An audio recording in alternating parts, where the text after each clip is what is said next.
invasive surgery at the University of Toronto. He earned a PhD in liver metabolism and immunology and the effect of glucose metabolism on vascular endothelium injury, working with Dr. David Jenkins, the father of the glycemic index. I'm sure already a lot of questions are already coming in your mind, but we will wait for that till the end of the talk. Today, Dr. Cywes is going to talk about calorie in, calorie out model being outdated and carbohydrate insulin model of obesity and diabetes, which he developed. Using this model in combination with his understanding of the psychology of addiction, he developed a clinical program to treat obese adolescents using this approach. I welcome Dr. Robert, and I'm keenly looking forward to learning tips and tricks to help these adolescent obese people, because we have a lot of them in India. Welcome, Dr. Robert, and the floor is yours. Thank you very much, Dr. Nanda. It's an honor to be presenting this work to a group of clinicians. And I think what I'm going to ask you to do is open your mind broadly. One of the problems in healthcare is something called cognitive dissidence, where we have a belief that a certain thing is innocuous or it doesn't cause a problem, and then we ignore it and we go searching elsewhere for cause. As we get into this, when we look at the whole category of metabolic disease, from cancer to Alzheimer's through polycystic ovarian syndrome, diabetes, obesity, is there a common distinction, or are they separate entities? Are they separate diseases? Because more and more in our practices, those are the types of problems we're going to encounter, from GI disturbance, irritable bowel, gastroesophageal reflux disease, cancer, cancer of the colon, all the way through breast cancer, Alzheimer's. There is a common course. And for those of you that are a little bit older, have been in practice for some time, you've seen these diseases evolve. When I was a young physician, breast cancer was very rare. Now it's the commonest cause of cancer. Type 2 diabetes was unheard of in children. Now it's becoming increasingly prevalent. So we've got to be able to think laterally and think more broadly about what the root causes are and how can we help our patients, not necessarily just therapeutically, but also by helping them to help themselves.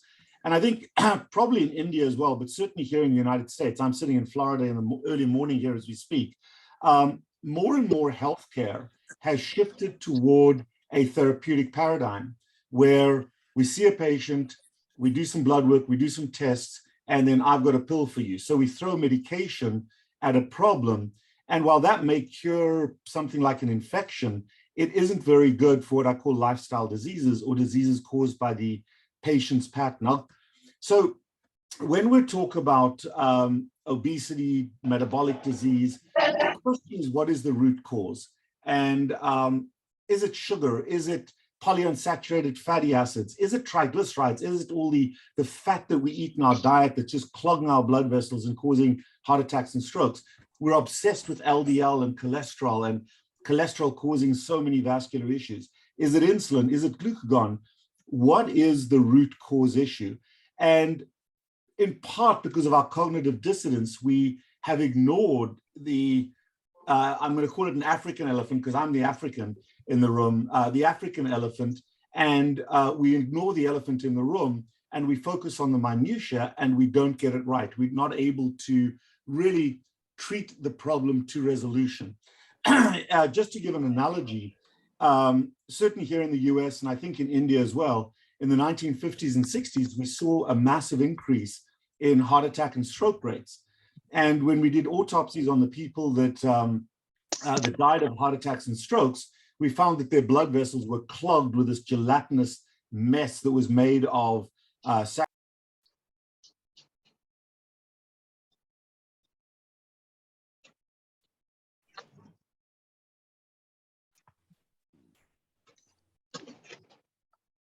Sir, you are unmuted. Please unmute yourself.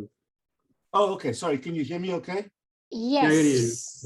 I'm sorry. I'll go backwards. I'm not sure where I got lost there, but just 30 seconds. We lost 30 seconds. Okay, so what I'll do is I'll start again with the issue Elephant in the, yeah. Yeah, with heart attacks and strokes in the 1950s, a little history lesson. In the 1950s, I think throughout the world, but certainly in the US, we started to see an increase in heart attack and stroke rates. And we didn't know why. So we did autopsies on these patients, and we found that their blood vessels were clogged with this gelatinous material, fat, saturated fat, cholesterol. And we said, aha, it must be the fat in our diet. Robert, just a minute, sorry. Yeah. Please, I want to request everyone to mute yourself. And Rahul, please make sure that everybody is muted while the talk is going. Thank you. Sorry, Dr. Robert, for the disturbance. No problem at all. So it was pretty logically obvious that if our blood vessels are clogged with fat, then it must be the fat in our diet that's clogging the blood vessels. However, there was one little issue that made that theory uncomfortable, in that about 40 to 50% of the patient of humans at the time were at risk for cardiovascular disease. There was about 60% of the American population that was not. Both of them were eating exactly the same amount of fat. So while we blamed fat because it seemed obvious, it seemed logical and obvious that fat in our diet was clogging our blood vessels, that didn't explain the 60% of the population who were eating a lot of fat that had pristine blood vessels.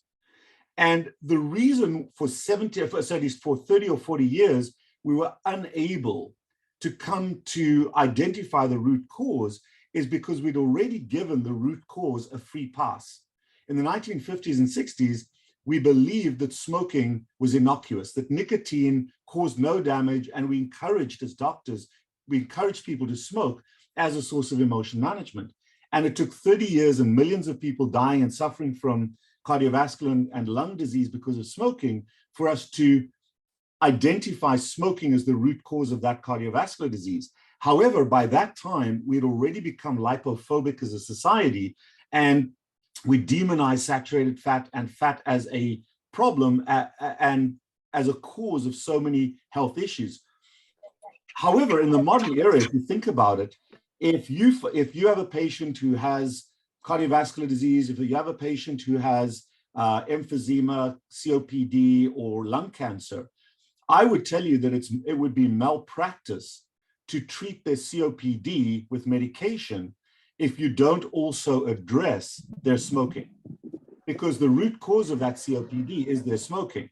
And there is really very little we can do for smoking other than rely on the patient themselves to help them to deal with that. Well, now let's pivot to the modern era and let's talk about some of the metabolic diseases. So what is the root cause? Is it fat in our diet that's causing fat and LDL and cholesterol that is causing diabetes and obesity and all of these metabolic diseases? What is the root cause? Is it insulin? Is it sugar? Who knows?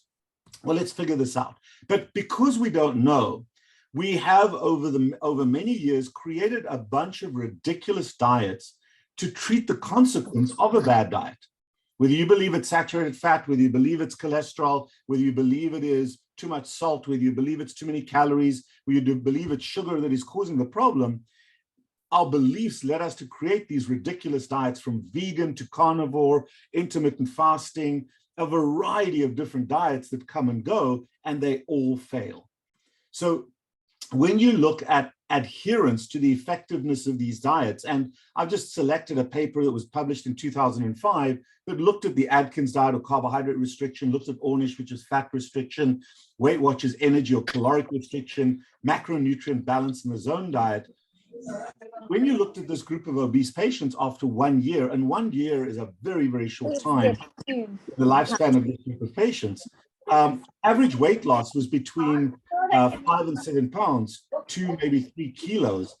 And only around 50 to 60% of people who completed the 8-week diet were able to sustain those changes after 8 weeks. So ultimately, adherence to all these diets that had weight loss and other benefits was really, really pathetic, and they were unsustainable.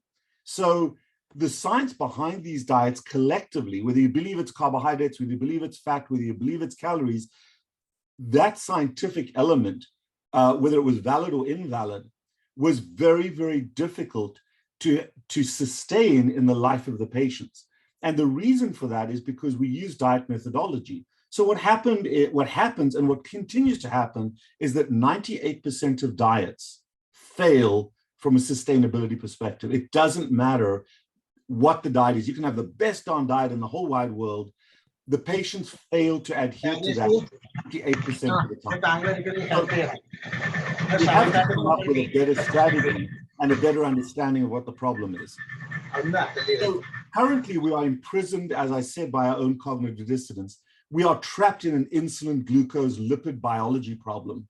We are obsessed with eating healthy, and we love to give people supplements and medications and pills to make them healthy, and we ignore the things they're doing that are actually making them unhealthy. We demonize carbohydrates, we demonize fat, and then bizarrely, we blame the diseases that we have for the diseases we have. We love to say, oh, obesity causes polycystic ovarian syndrome, obesity causes diabetes, obesity causes this, obesity doesn't cause anything. Obesity may hurt your hips, your knees, your ankles, and you may not look so good in a thong. But other than that, obesity is not causal to very many diseases. And yet, once we ascribe causality to obesity and to being overweight, we've gone down a pathway that does not help our patients. And the reason for that is because we never ask ourselves, why is this patient obese? Why do they have diabetes? And we never ever look at the patient as an individual who has a relationship that may be dysfunctional. So the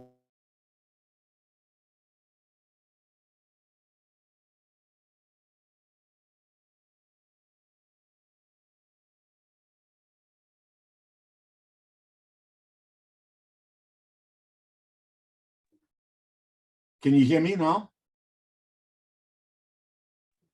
Yes, Dr. Robert, okay. yes. Okay, so you cannot outsource the treatment of lifestyle disease. You can help people along the way with medications and other therapies, but ultimately we have to help our patients not by throwing medication at them. We have to help our patients by helping them to understand what the root causes are, because there is not a pill for what we do to ourselves. Medications, therapies for obesity, for diabetes, only slow down the progression of the disease and the consequences. No medication has ever put type 2 diabetes into remission.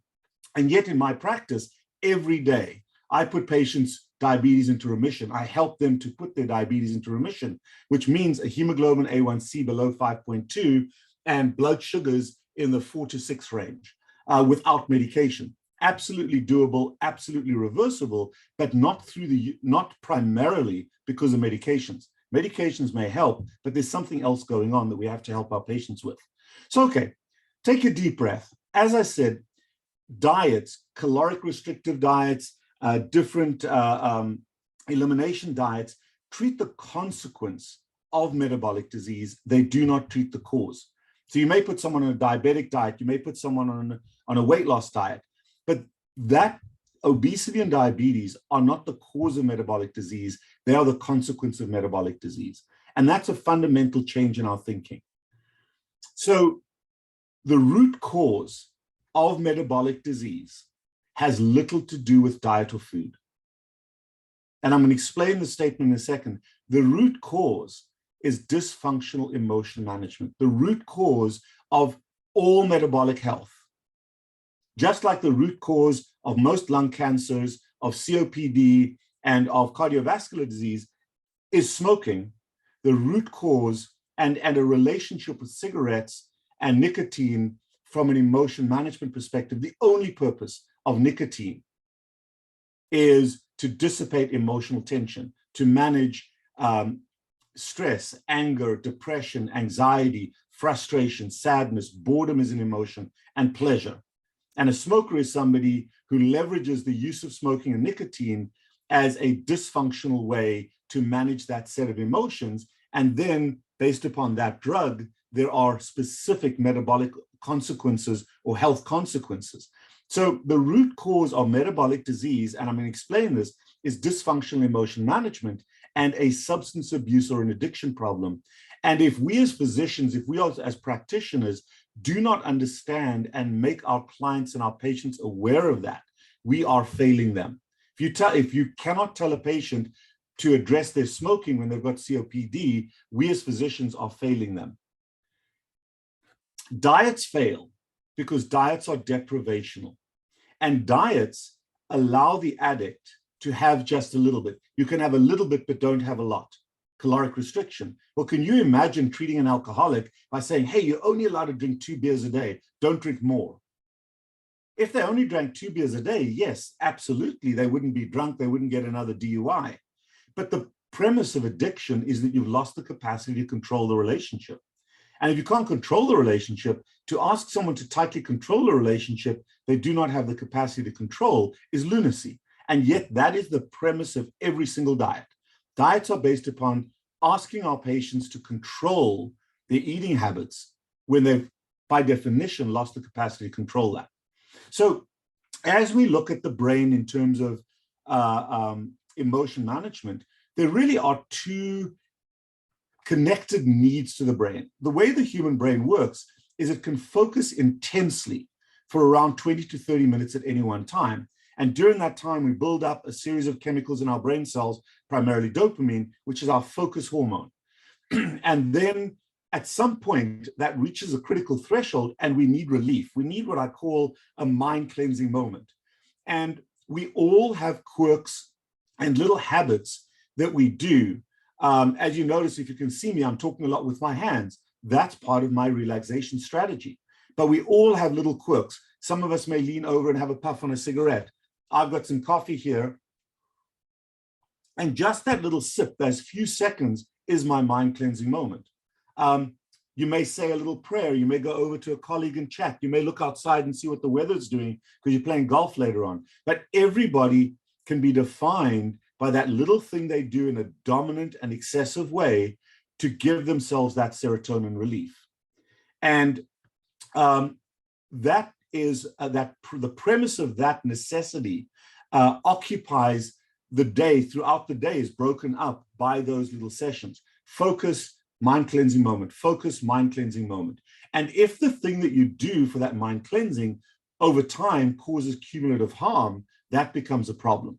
And then there are bigger needs from an emotion management perspective. So if you come home after a long, rough day, you may go outside and smoke 3 or 4 cigarettes, or you come home after a long day and you drink half a bottle of whiskey. You come home after a long day and you go for a run. You put on some music. There are bigger elements than the little mind cleansing moments and then bigger moments of relaxation as part of our emotional self-care. And the human brain will always, always, always do something to give it that emotional relief. You are either in the passenger seat of that, where the brain does its own thing, and usually that is not in your best interest, or you are in the driver's seat, where you are putting effort into your own self-care, and that self-care system then is a healthy one.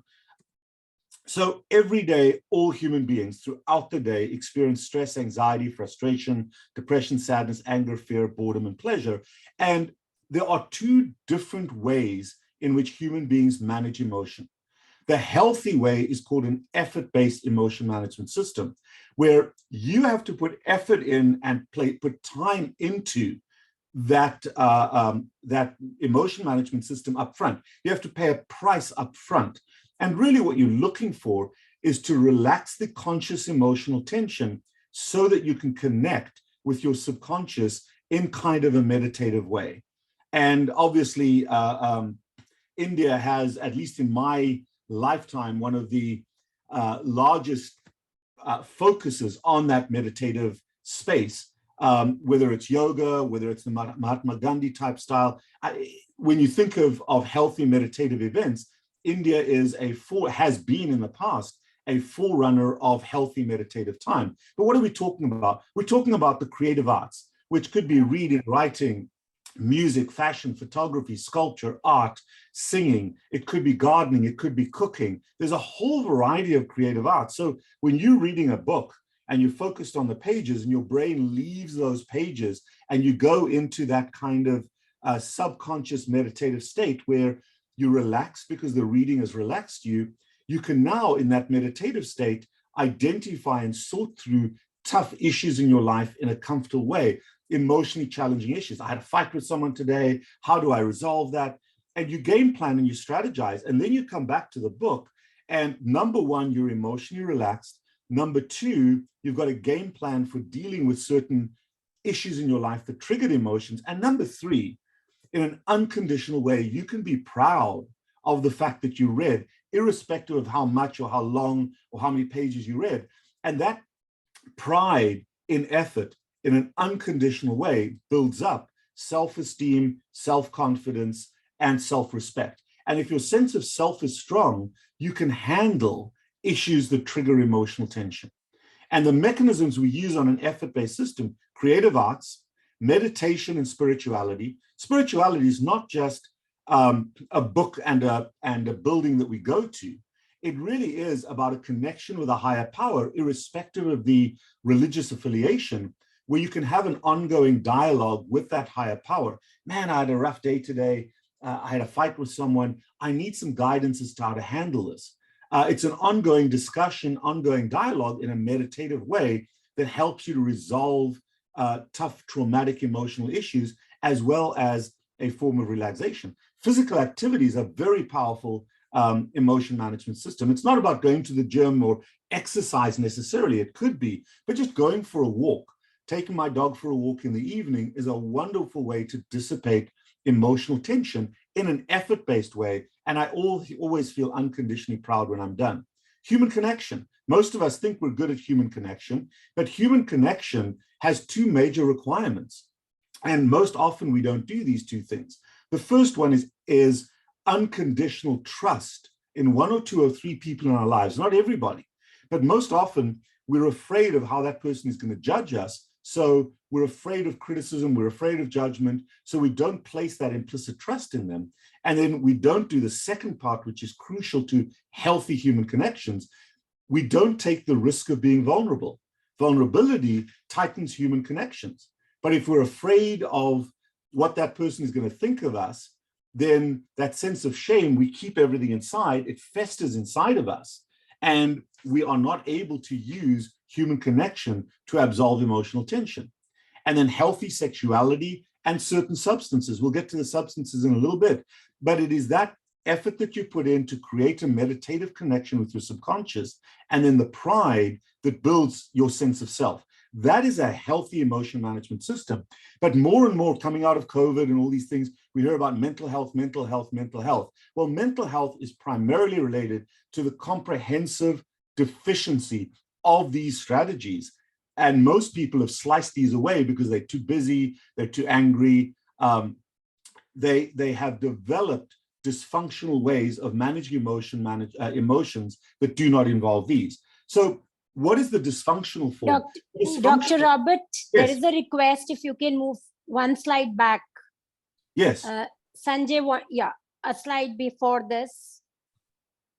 Yes, Sanjay wanted to have a look at it. Hope. I think Dr. Pretty is recording this, so hopefully there'll be a recording also available. Yes, definitely. Thanks, Okay. Dr. Robert. Okay, no problem. So when we look at the increasing dysfunction of emotion management, when you have not developed as a young child a foundation of an effort-based emotion management system, if you've sliced those away as you've gotten older, now the human body has all this emotional tension built up, and we have to externalize our source of emotional restitution. The effort-based one is always internal. You have to generate that from within. The instant gratification system typically comes from without.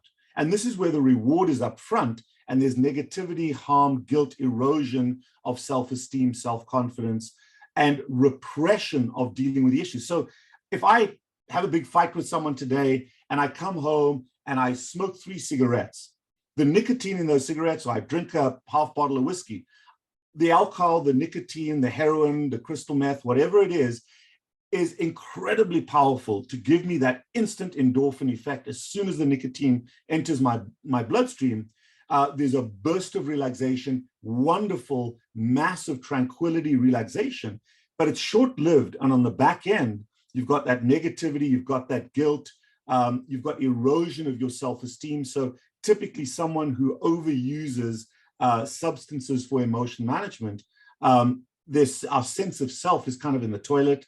And then the harm is specific to the drug. So if you smoke, you're looking at lung disease, heart disease. If you drink alcohol, you're looking at DUIs, liver disease. If you're using opioids, you're looking at turning blue and dying. Every drug has a specific harm. But the other harm of instant gratification is that the drug is excellent at absolving the emotional tension, the stress. But because it's short-lived, we disconnect from the issue. And we take that issue, that fight that I had with someone, we shove it in our subconscious. I'll deal with you later. It's called psychologic hoarding. And then we live this completely stressed out life because we never ever problem solve, particularly when there's a lot of emotions attached. Now, I've talked about heroin, I've talked about nicotine, I've talked about alcohol. The most dominant drug that is currently prevalent in every society all over the world is sugar and starch, carbohydrates. And there's a woman by the name of Nicola Vina, who's a neurobiologist, who's demonstrated this over and over and again. If you feed people protein and fat, there is no endorphin light up on MRIs of the brain. But if you feed them sugar, carbohydrates, or cocaine, exactly the same parts of the brain light up, and it's this massive glow in the endorphin centers of the brain. So there is scientific evidence that carbohydrates trigger the endorphin system in parts of the brain that manage emotional tension in exactly the same way that nicotine, alcohol, and cocaine does. So the prevalent drug in our society that people are using in a dysfunctional way to manage emotional tension is sugar and starch. And sugar and starch, for the first time in our history as a species, is abundantly available. And it's available 24/7. You can go out and buy sugar or starch every single day at any time of the day. And it is a massive endorphin trigger. So we'll come back to that in a little bit. But then there's something additionally, because substances are easy to understand, but the other part of instant gratification is what we call process addiction. And process addictions are things that we do for instant gratification. The obvious ones are gambling, sex, pornography, but some of you may know that especially teenagers often cut themselves. Cutting is a form of instant gratification. You hurt yourself for that bizarre opioid relief on the back end. But anger, yelling, screaming, shouting, spousal abuse, disruptive behavior, which we often see in healthcare. That surgeon, and I'm a surgeon, who gets angry and throws the scalpel, and all of those things are forms of dysfunctional instant gratification. Perfectionism, control, and then when it comes to eating and drinking, we mentioned carbohydrates as the drug, but snacking. A snack is always, always, always, always an emotional event. A snack is never a nutritional event. Doesn't matter what it is, even if it's not a carbohydrate. And then the final thing is, insidiously, our society has grown to a point where we've slowly grown and grown and grown in our portion sizes. If you think back to the 1950s, a meal was a tiny little thing. Now, especially here in the US, it's this massive plate of food, and whatever we put in front of us, we eat. We completely override satiety signals from our belly back to our brain. And there are several hormones that get released in the intestine and in the fat cells that go back to the brain that say you've had enough. But we've learned to override those signals and overeat. So almost like cutting, we stuff ourselves. Oh my God, I shouldn't have eaten so much. You almost hurt yourself for that bizarre satisfaction of pleasure on the back end. And those are process addictions. So it's carbohydrates, the drug, snacking, and what I call Rottweiler syndrome, because we eat like a Rottweiler having breakfast. It's and it's all gone and we've way overeaten. Binge eating is as much part of an obese person's life and a type 2 diabetic's life as the sugar and starch itself. So understanding that, more and more people migrate toward instant gratification, the busier our lives become. Because every child is raised with exposure to both emotion management systems. A few currently are raised in ways that incorporate a diverse effort-based system as a fundamental part of the foundation of their way of life. And those kids become emotionally healthy, confident adults, typically without metabolic disease. However, for a variety of ways in which we raise our kids, some are unable to reap the rewards on the back end of an effort-based system, and they default, when you don't have the ability to benefit from an effort-based system, you default to an instant gratification system to fill that emotion management void. And these kids become young adolescents and adults who have a profound vulnerability to addictive behavior. And we can identify those people in our practice at any time. And the parenting style, an authoritarian parent is focused obsessively with outcome metrics. So no matter how much effort you put in, the effort is irrelevant because it didn't meet some ridiculously lofty outcome. And if you're outcome-based and you never reach those outcomes, instead of feeling great about the effort you put into something, you feel awful that it wasn't good enough. So you abandon the effort-based system under an authoritarian parenting style, and then you migrate to whatever instant gratification methodology is within your environment. And currently that's carbohydrates. In a permissive family, there's no structure or rules. So you may say, oh, I'm going to go for a walk later on today, but I'm all stressed out. Just before I go for the walk, I'm going to have a little bit of ice cream. Half an hour later, the tub of ice cream is empty and the walk is forgotten. So the permissive family has all the intent in the world to do the effort, but they go sideways toward the instant gratification, and they cannot sustain the effort-based system, and they just bounce from happy-go-lucky to happy-go-lucky moment based upon what they're consuming. And those two parenting styles, polar opposite, lead those people to have a vulnerability to addictive behavior, and they are unable to utilize or benefit an effort-based system. So their need is to use external ways to get high, and they have addictions, they have substance abuse problems, they have obsessive compulsive behavior. We see that in the most extensive form of this we see in post-traumatic stress disorder, where people just don't have coping strategies. And then the final ultimate horrific thing that happens when people don't have healthy coping strategies. And it's not spoken about here in the US, but it's extremely prevalent, and that is suicide. Whereas kids that are raised in an authoritative way have a healthy, effort-based, diverse emotion management strategy where they create happiness from within. They're effort-based, they have frequent meditative events, they have pride with humility, they have a healthy, high sense of self, self-esteem, self-confidence, self-respect. And those people are effective human beings that do not have a vulnerability to addictive behavior. So my definition of addiction is using instant gratifying endorphin activating substances or processes to the point of harm, and then ignoring and distorting the reality of the harm to repetitively get high. And we have use, abuse, addiction, and obsession.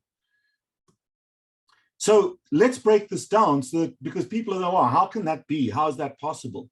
Well, what's very, very obvious is that an alcoholic is somebody who shifted away from primarily drinking for hydration toward using alcohol more and more as a mechanism of managing emotional need. So when an alcoholic says, oh, I need a drink, that has nothing to do with hydration or thirst. That has to do with emotional relief. They need that alcohol to give them emotional relief. Hydration is managed through salt and water. Salt and water are necessary for human survival. There's a very, very powerful hormonal negative feedback control, so nobody will overdrink water. The quantity and frequency of how much water we need in a day is regulated by the thirst center. And it's ludicrous to tell people how much water they should drink because nobody knows. Nobody knows on a particular day how much water we need to drink. As long as we've got access, our bodies will govern that. And excess to the point of harm is not typically possible. Nobody overdrinks water to the point of harm if they're healthy. However, when it comes to alcohol, alcohol is a drug. Even though it's a liquid, nobody thinks of alcohol as something we use for hydration. Alcohol is not necessary for human survival. It has a positive feedback loop. The more we drink, the more endorphin activation we get, the more we desire.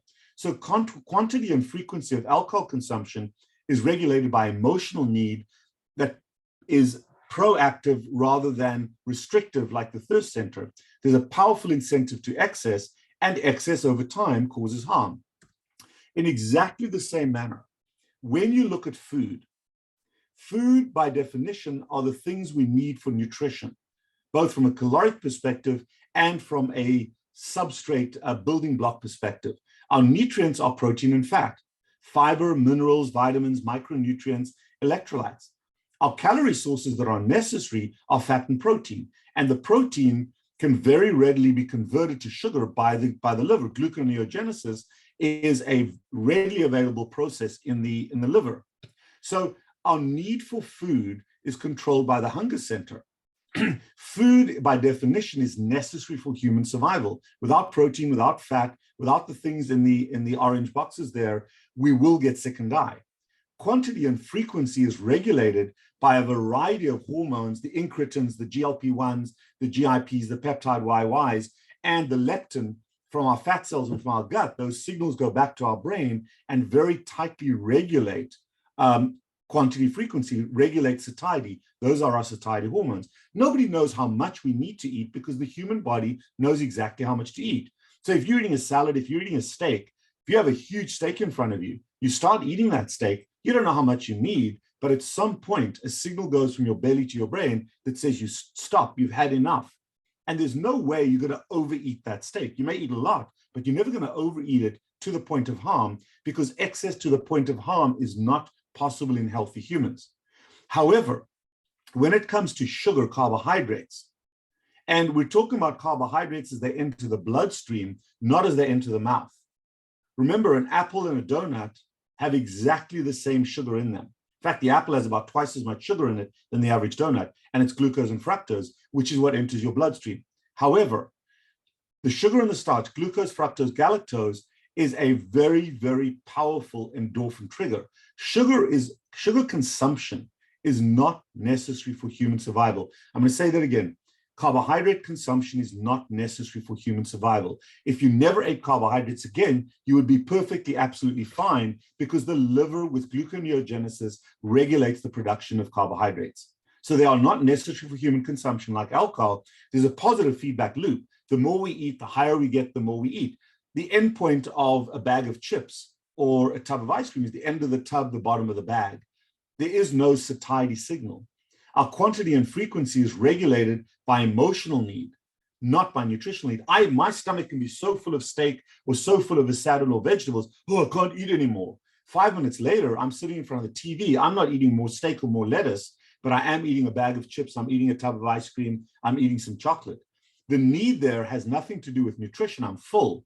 The need is as part of my emotional relaxation. So there's a powerful incentive to excess under emotional duress, and excess over time causes harm, whether that harm is obesity, whether that harm is diabetes, PCOS, cancer. The harm is predicated by insulin resistance and is either mediated by hyperinsulinemia that makes us enormously obese, or by hyperglycemia with relatively low insulin production that leads us to elevated blood sugar and type 2 diabetes. But the root cause of type 2 diabetes and obesity through the eye of the needle of insulin resistance is chronic excessive carbohydrate consumption for the purpose of emotional restitution. It is a drug addiction.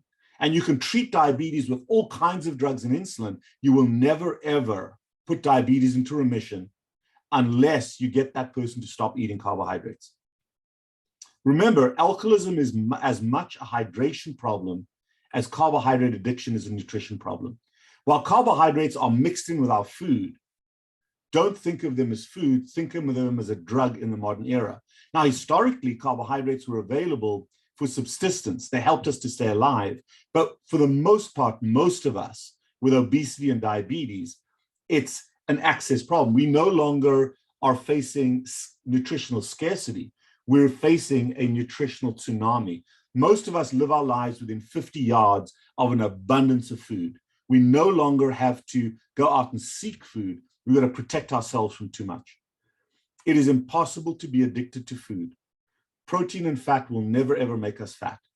But it's carbohydrates, which are not essential and are triggers for our emotional management, that will make us fat and sick. So when we look at carbohydrates, you're saying, oh, how can that be true? Let's look at whether the carbohydrates are, in the modern era, in our current situation, food or drugs. Carbohydrates are a vehicle for nutrients. When you eat grain products, there may be some nutrients in those grains. When you eat some beans, there may be some nutrients that come along with that, protein or whatever. So some carbohydrates are vehicles for nutrients, but the more processed our carbohydrates have become, the more carbohydrate and saturated or polyunsaturated fat density they become, but the less there is nutritional availability. Slice of white bread doesn't have a lot of nutritional value, but it's a vehicle for nutrients sometimes. Historically, as I said, carbohydrates added survival advantage, and carbohydrates by the liver very, very readily get turned to fat. The liver and the fat cells turn sugar under the influence of insulin into fat. And it is that fat that is the damaging thing. So when you look at an obese person and you say, oh, they're fat, they're sick, it isn't the fat that's making them sick. It is the cause of that fat, which is chronic excessive carbohydrate consumption, that causes that damage and that those biological and metabolic illnesses. In peasant communities, carbohydrates are a very, very healthy, easily available food for food security. So yes, there is an energy value to food when food is scarce, and it allows food security. In fact, historically, when carbohydrates were only seasonally available in the fall, in the autumn, before winter, we tolerated brief insulin resistance to be able to eat a lot of fruit, to be able to eat a harvest of grain, so that we could fatten up for the winter. But that was transient insulin resistance that very rapidly went away.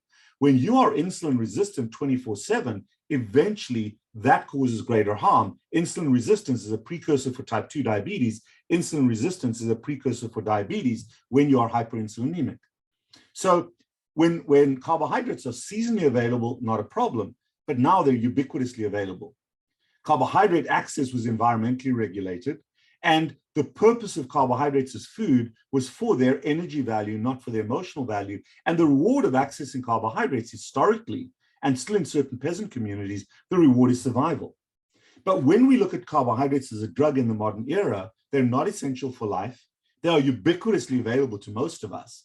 Within, as I said, if you turn around and you look, where is the closest source of food and what is it? I bet you there are carbohydrates within 50 meters of where you're sitting right now.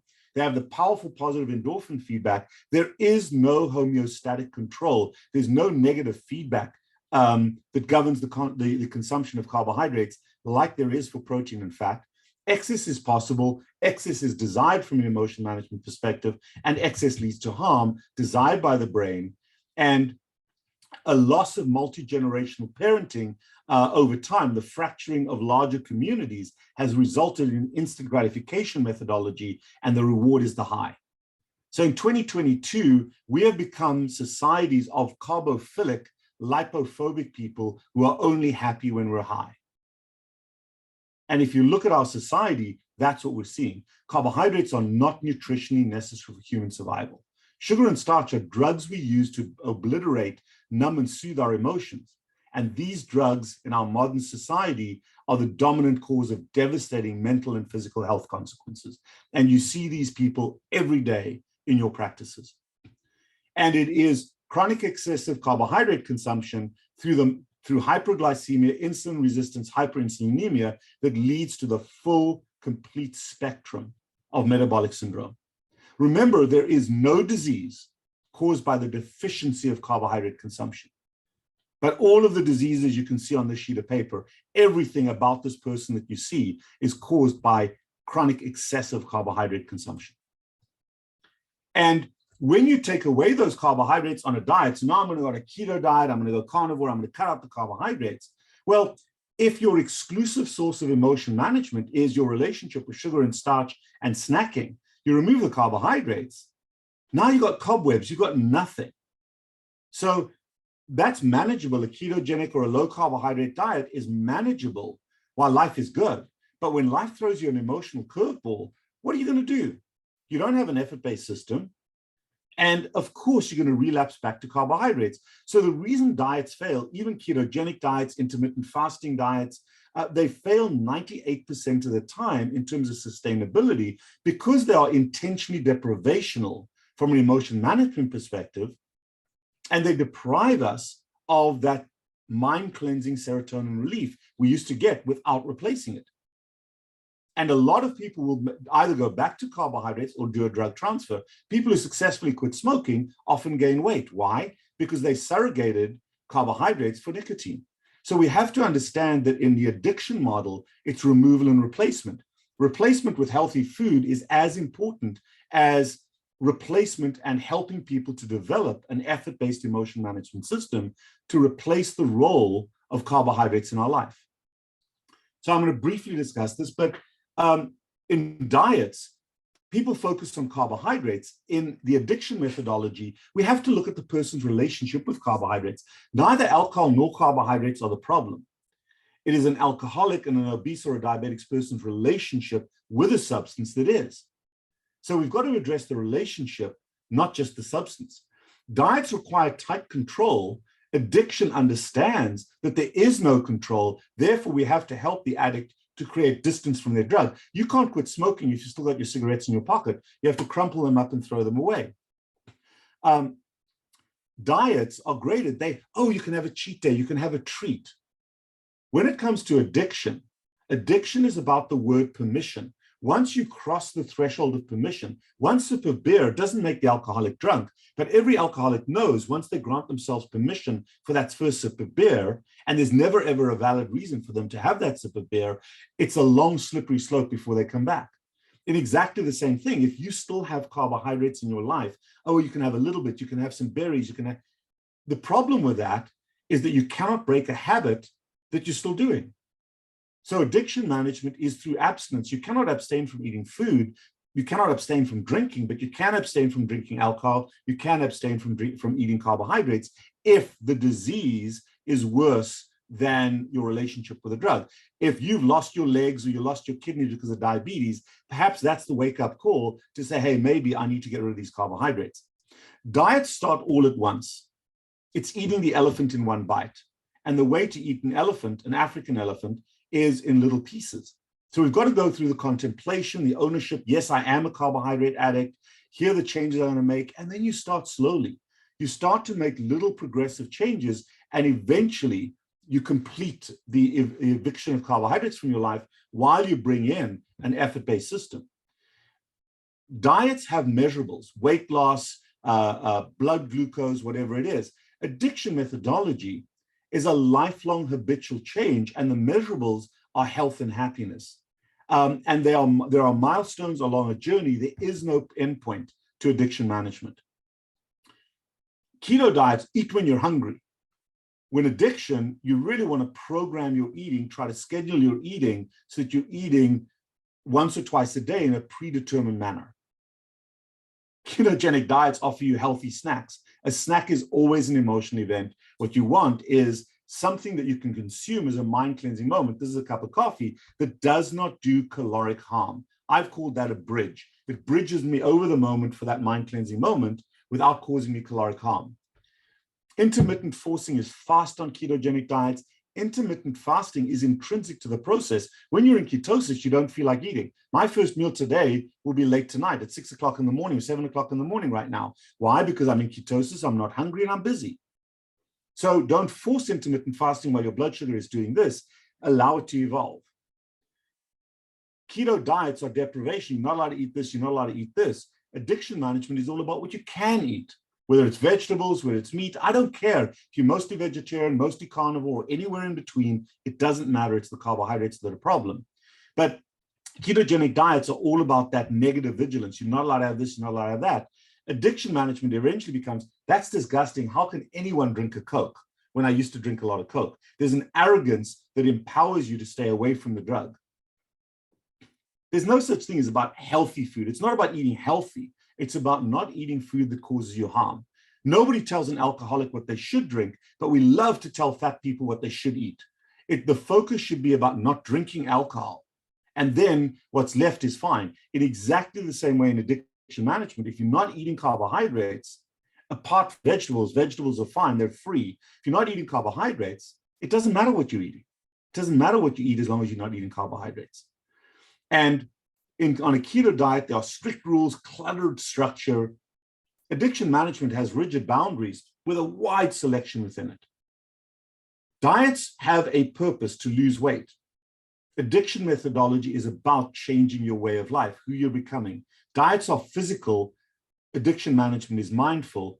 Diets treat the outcome, obesity, without treating the root cause. Addiction management treats the root cause. A snack is always an emotional event. I always put that in. That's on my cup. Quitting carbohydrates, however, and this is something we have to understand, because, when you blow a diet, this diet didn't work for me, I'm going to get rid of this diet, I'm going to try the next diet. And we become experts at failing different diets. Try this diet, try this. No. When you quit smoking, nobody quits smoking the first time. We quit, we throw them away. At some point, we go back to them, we learn from that, we re-quit, and eventually it's permanent. In exactly the same way, all addictions have to have a common understanding that relapses are common. They don't mean that it's a failure. You learn from the relapse. Why did I relapse? How do I correct this? And with greater education, greater understanding, greater experience, you become better and better at this. And while you may not quit the first time, there's always a last time where quitting becomes permanent. Ask any ex-smoker, ask any alcoholic that's sober. So how do we design a way of life? And yes, there are diet principles, but they're broad. I don't care if you're mostly on the plant-based side, mostly on the animal-based side, or somewhere in between, as long as you're getting a broad range of nutritional elements, particularly fat and protein in your diet. And with plants, you can do that. With animal products, it's easier. However, that's the spectrum. Now, when it comes to plants, all plants by definition are carbohydrates. But the carbohydrates are not necessarily absorbed effectively by the human intestine to the point that it gives us that high. I've never met somebody who had a really rough day and had a fight with someone at work and rushed home and pigged out on Brussels sprouts. We don't do that. So vegetables are free. We don't have to count anything. I can look at food and say yes and no. But diets, you're counting calories, you're counting carbohydrates, you're counting. No, the human body doesn't work that way. It's binary. I can look at something and say, yes, I can eat this. No, I can't eat this. I don't have to know how much is in there. So I know India has a lot of vegetarians. It has people with a variety of different food discretions. It doesn't matter. That bottom layer works absolutely fine. The key thing is to find sources of healthy fat to add to your food. On the vegetarian side, it's coconut oil, avocado oil, olive oil, unsaturated fat and saturated fat, avoiding the polyunsaturated fat. So the seed oils are out. On the more carnivore side, you've got butter, you've got ghee, you've got tallow, you've got dairy, cheese, bacon if you eat pork, you've got eggs. There are a variety of what I call fat friends that you can add to your food to enrich the fat. And by the way, fat is not harmful to your blood vessels. LDL responds to the damage of sugar and nicotine. LDL and cholesterol does not injure your blood vessels. In my carnivore population that eat massive amounts of fat, their CAC score, their coronary artery calcium score, is typically super low, usually 0. So there is plenty of evidence to support the fact that fat does not clog our blood vessels. But if you injure your blood vessels with nicotine or sugar, the last layer of healing of that injury is to lay down a layer of lipid that we then subsequently see as cholesterol build up in the blood vessels. But cholesterol is the fireman, not the arsonist. The arsonist is sugar. So adding fat to our food is very, very healthy. God and nature is not wrong by that. Breast milk has a huge amount of fat in it. Doesn't kill babies. Intermittent fasting happens. What's intermittent fasting? You're eating 2 meals a day and you have long periods of time where you're able to cycle, have insulin highs, anabolic highs, insulin growth hormone, testosterone, at a mealtime, and then going prolonged periods of time where that insulin comes down. Now you're catabolic dominant, glucagon, the incretins, cortisol.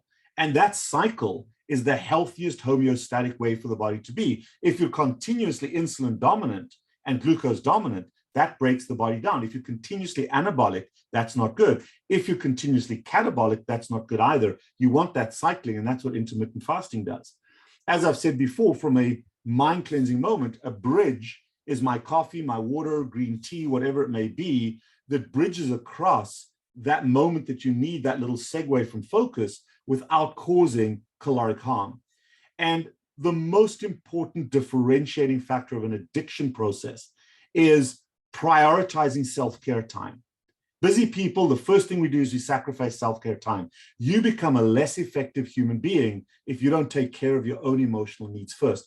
Carving that time out as a priority, as a ritual, as a routine every day, because then when life throws curveballs at you, you're more likely to go for a walk or listen to music or have some spiritual time than you are to return to the fridge and the pantry.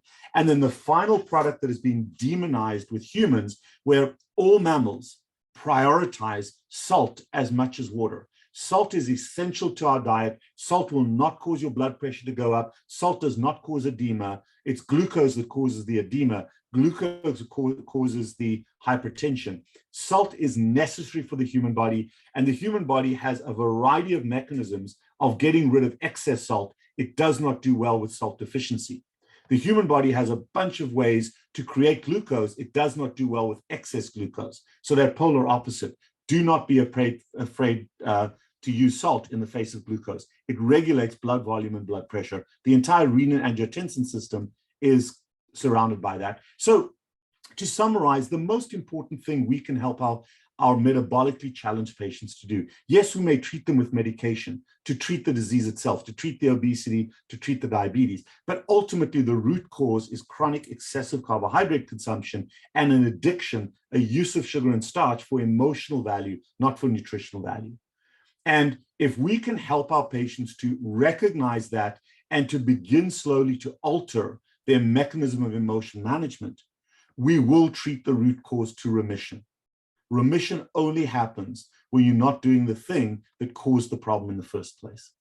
So emotional buoyancy, emotional resilience, empathy, gratitude, kindness is the cornerstone of a healthy addiction management program. And if any of you, and I'm sure everybody is familiar with the alcoholic's prayer, well, there's a carb addict's prayer that I've modified from Reinhold Niebuhr, who wrote the original. And it goes this way: grant me the serenity to accept the things I cannot change, courage to change the things I can, and wisdom to know the difference. Living one day at a time, enjoying one moment at a time, accepting hardships as the pathway to improvement.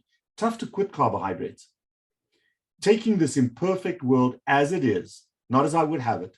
Trusting that good enough is good enough if the effort is put forth, that I may be reasonably happy in this life and content with my assets, mind, body, soul, and circumstance. You can only find perfect happiness and perfect health when you become content with imperfection. I am known as the Carb Addiction Doc on social media. Thank you very much for allowing me to present this work to you. Thank you, Dr. Robert, for such a nice explanation. And I have few questions for you. I will just take them one by one. Meanwhile, if you guys want to ask your questions, you can unmute yourself and ask. So Dr. Shruti wants to know, what is your opinion on rice, millets, wheat? Are they okay if they are whole grains and not processed?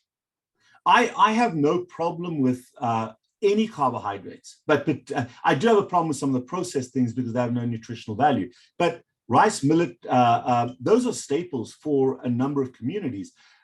The communities that depend on rice and millet and beans are communities who are facing nutritional scarcity. They do not have the problem of abundance, and therefore those folks are typically unlikely to develop an excessive relationship with those foods that are scarce. However, and I understand that every culture, every single culture from South America to Asia to Australia to Africa has some carbohydrate as a fundamental staple that originated because of scarcity and food security. However, in the modern, especially the urban life that we live, we've got such an abundance of other foods that cultural attachment to those foods is no longer relevant or necessary if we have serious disease. The disease outweighs the cultural necessity of that food. So I have no problem whatsoever with rice, millet, beans, corn, grains, when they're used for nutritional security in people that still are suffering from nutritional scarcity. But for people with diseases, the metabolic diseases, then we have to separate that cultural affinity for them from our own health and say, you know what, I'm not going to do this. So it isn't about the grains. It is primarily about our relationship with it. And that's a cognitive change. Don't demonize the food, demonize the relationship. Does that make sense? Yes. The next question, Dr. Robert, is, do you have any tips for emotional management in children? I'm treating a 13-year-old for diabetes and obesity, and I can see this pattern in him, which is why he's unable to stick to the diet as well. And I think the most challenging thing is the child's self-esteem is already in the toilet. And now you're depriving them of the only thing that gives them happiness. So the approach to that child is not necessarily, you've got to treat their diabetes with medication, but begin not by depriving them of all the happiness they get from carbohydrates. Start, and don't, it's ridiculous to tell an obese person to exercise. When I used to be 300 pounds, by the way.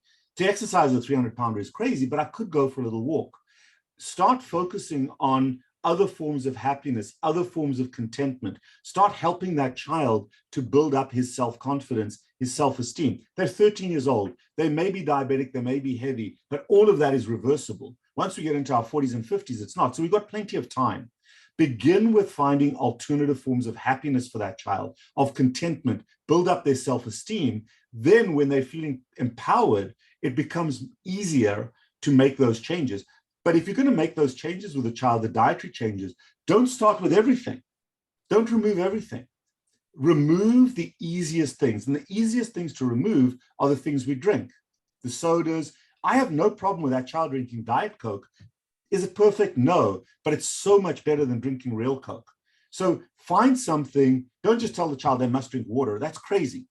If all his friends or her friends are drinking other things, don't ask them to do that, but say, hey, have a Diet Coke, have a Diet Root Beer, have something that doesn't contain carbohydrates. And then if they make that one change, then say, okay, let's look at some of the fast food. Maybe you can eat the hamburger without the patty. Maybe you can eat the vegetables or the meat without as much rice, have a little bit of rice. And slowly, progressively, in little baby steps, make changes. If you overwhelm them by destroying their only source of happiness, you will never, ever convert them. Thanks, Dr. Robert. Dr. Robert, Anupam Gaur wants to know, would you relate addictions with various nutritional deficiencies as well?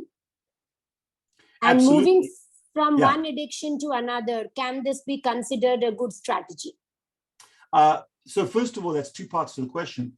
It is impossible to be obese or type 2 diabetic and healthy. By definition, in order to become morbidly obese or severely obese or have type 2 diabetes, you're looking at between 65 and 80%, probably closer to the 80% of your caloric consumption coming from carbohydrates. And I know, oh, no, it's not true. But if you look at that and you add it up, that is true for every, and I've got thousands of patients in my practice, all with the same issues, the carbohydrate addiction. The average obese or type 2 diabetic person, around 80% on average, it could be a little bit lower, of their caloric consumption is carbohydrate, and especially nutrient poor carbohydrates, processed foods. So by definition, if 80% of what you're consuming has no nutritional value, that 20% that may have nutritional value typically leaves you with a chronic nutrient deficiency. And it's very, very common to see nutritional deficiency, vitamin D deficiency. We see steroid hormone issues, and then we see mineral and vitamin issues as well. One of the other things to consider when you're hyperinsulinemic, insulin regulates a variety of different hormonal productions. So insulin regulates, the common precursor for all steroid hormones is cholesterol. Progesterone, estrogen, vitamin D is actually a steroid hormone, testosterone, the cortisols. And insulin regulates the pregnenolone step of that conversion of steroid hormones. So hormonally, there's always imbalance when you're insulin resistant, and there's always vitamin and mineral deficiencies when you are there. So yes, as functional medicine doctors, measure those, look for those, replace those. No question, those can be medicated at first, but eventually when the patient's on a healthy diet, they may not need those supplements because the best supplement is healthy food, but they all will start with micronutrient deficiencies, and nobody is better at discovering those rare micronutrient deficiencies than functional medicine doctors. Most traditional doctors do not have the capacity to do so. Thanks, Sorry, the second question was about drug transfer. And absolutely, almost everybody, when you take carbohydrates away exclusively, will find another outlet. Most commonly, they relapse back to carbohydrates, but a lot of them will do a drug transfer. And certainly if we do bariatric surgery on them, it's very, very, where you basically destroy their entire eating happiness in one surgery. So they go to bed one night as carbohydrate addicts, the next night they wake up and they can't eat. They very commonly find opioids, alcohol, disruptive behavior, they plunge into depression, they find nicotine. It is a huge tragedy when we treat the excess weight, but we don't understand the addiction. So addiction management should always have a significant foundation on putting those patients in the driver's seat of their new emotion management evolution. If you don't address that specifically, their brains are going to find another form of instant gratification that is not going to be in their best interest. Perfect. Thanks, Dr. Robert. Dr. Robert, Shikha wants to know, how long do we expect to shut out the staple carbs from the diet? In my experience, forever actually dissuades them doing anything to start with. I think when you talk to anybody with an addiction that this has to be forever, they really struggle to wrap their heads around. Do you mean I can never, ever have a drink again, said the alcoholic? Do you mean I can never have a cigarette again? And the point is that if you start with, okay, let's do this for 90 days. The premise of addiction, if you're abstinent, the habits disappear, the habits break away. So while you may love and miss that thing terribly for the first few days, abstinence over a few months becomes very, very easy to tolerate. Oh my God, I missed my cigarettes. I don't need my, oh, that person's smoking, I feel like a cigarette. And eventually that desire turns to disdain, where that's disgusting, how can anyone smoke? And over time, and it takes a long time, over time through abstinence, that evolves. And that's really what you're looking for, is slow progressive evolution. It's not about you're never allowed to have these for the rest of your life.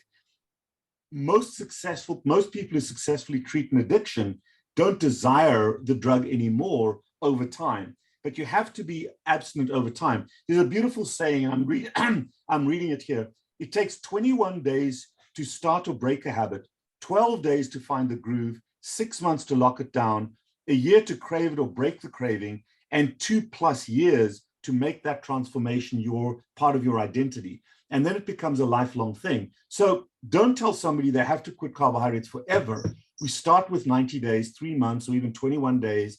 And by the time they get there, the necessity won't be quite as intense. And slowly over time, their lives become transformed, where they're finding happiness from a walk or from music, not from sugar or starch. Great. So Shakila has a very interesting question. She says, why some people with high carbs do not have diabetes?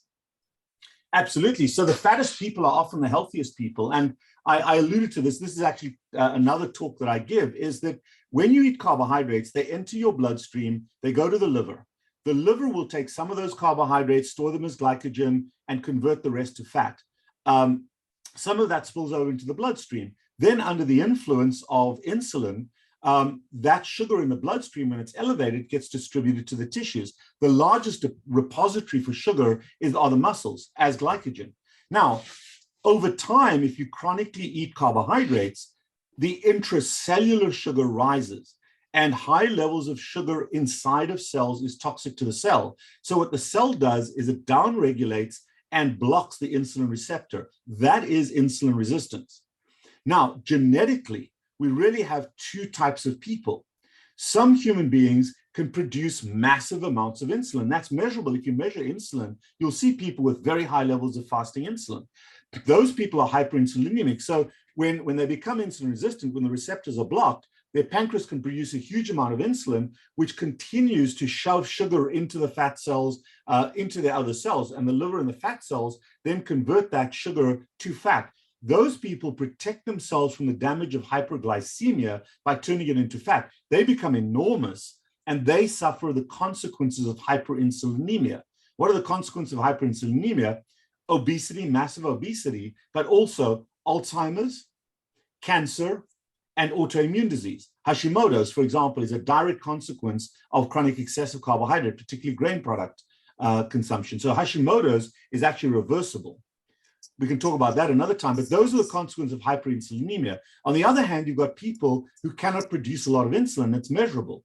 So when they become insulin resistant, they can't produce more insulin. So now they can't get the sugar out of the bloodstream into the cells. Their blood sugar goes up, and as they become hyperglycemic over time, it damages the cells in the blood vessels, the walls of the cells, so they get thrombosis, they get atherosclerosis. It also damages the nerves in the interstitial space because the cells leak, the sugar leaks into the interstitial space, and they get neuropathies of a variety of disorders, from eyes to heart to kidneys to erectile function to stomach to peripheral neuropathy, and they get the hyperglycemia that damages that affects hemoglobin, and we call that a rise in A1C, and they have diabetes. So the biology of how the body genetically handles excess sugar will determine whether you are mostly obesogenic or diabesogenic, but eventually at some point the two coalesce. Great. So there's one last question, Dr. Robert. Are low sugar fruits with some healthy fats like nuts fine to consume in type 2 diabetics? Absolutely, absolutely. A friend of mine, Gary Fetke from Australia, says that the dose matters. Now, if you're dealing with diabetes, then the nuts and the vegetables and that kind of thing are absolutely fine. When you're dealing with someone who's more on the obesity side, if they're sitting there and eating 2 or 3 bags of nuts a day, that may be problematic. So it really does, the dose does matter. So if we talked a little bit ago about addiction transfer, remember a snack is always an emotional event. So if you're eating nuts from time to time or as part of a meal, no problem whatsoever, very healthy. But if you're eating nuts repetitively, continuously throughout the day, instead of eating M&Ms, now you're eating nuts, that also can be problematic. So you've got to look again at that relationship and caution your patients, nuts are fine, but watch the relationship. You don't want to do that drug transfer. Great. And Satish has sent one question. Should you have statins to control cholesterol if you also have diabetes?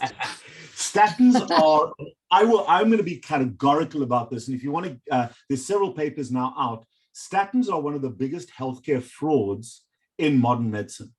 Statins not only have no benefit to human beings whatsoever, they also cause significant harm. There's an 11% increase in type 2 diabetes purely in people on a statin.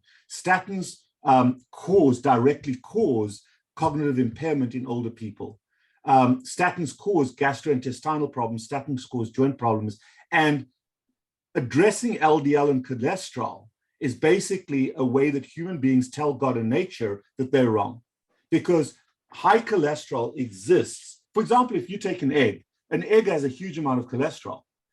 So basically, if you're putting someone on a cholesterol-lowering drug, you're saying, hey, God and nature, you guys are creating bad chickens, unhealthy chickens. No, that cholesterol is there for a purpose. The human brain needs cholesterol. The human body, every cell membrane has a huge amount of cholesterol. The issue is not cholesterol. The issue is not LDL. The issue is VLDL, which transports triglycerides from the liver to the fat cells. The issue is triglycerides, and the issue is HDL.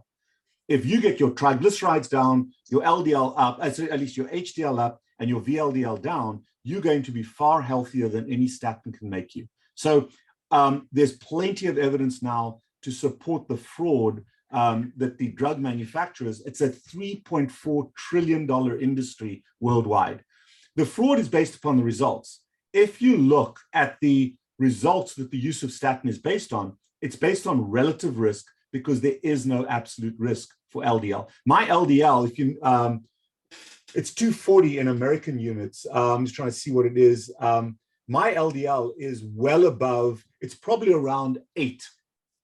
but my triglycerides are super low, my HDL is very high, I'm on no medication. And my CAC score, my coronary artery calcium score, is 0.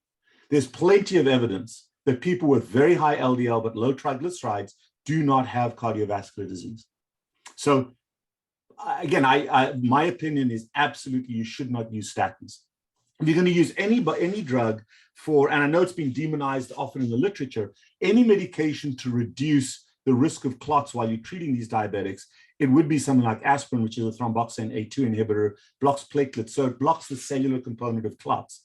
But the problem with diabetes is it's a thrombotic disease, at least in terms of the blood vasculature. So it's better to treat patients with antithrombotics than it is with antistatins. Lipids are there in the blood vessel to seal the injury. They didn't cause the injury. So I'm very passionate about that because it's such a common thing that we do, and it causes more harm than benefit. Perfect. So thank you, Dr. Robert, for all your time and sharing your information and model with us. It's been a pleasure to have you here, and I'm sure everybody who joined really learned something and will be able to look at their patients with a different lens from tomorrow. I appreciate that. Thank you very much for having me. Thank you. And thank you, everybody, for joining. Thanks for being here at the peak of your OPD hour. Thank you. Thanks, Dr. Robert. Bye. Thank you. Bye-bye. Thanks.